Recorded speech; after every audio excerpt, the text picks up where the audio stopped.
Hey guys, I'm making a horror movie.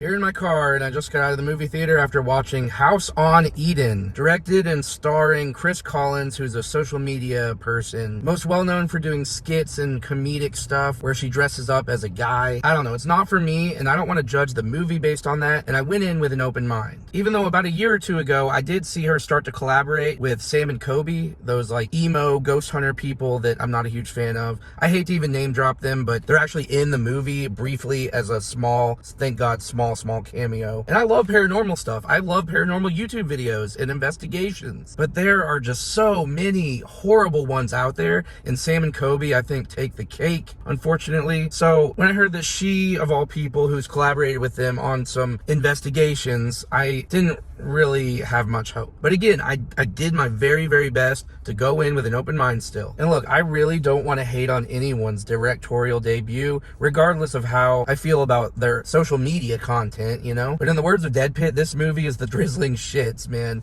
Oh my God. First of all, this is the most elaborate pregnancy reveal in social media history. I don't know if she's actually pregnant in real life, and that might be a spoiler. Well, not really. Moving on, it also feels like the biggest promo for a woman's ass I've ever seen, because I swear to God, if you take a shot every time they show a close-up of Kris's ass, you'll be drunk before it gets to the creepy shit. I'm not even joking. And look, she's a beautiful woman, so it's not like it's that bad, you know, to look at her ass, but they kept doing it. It was weird.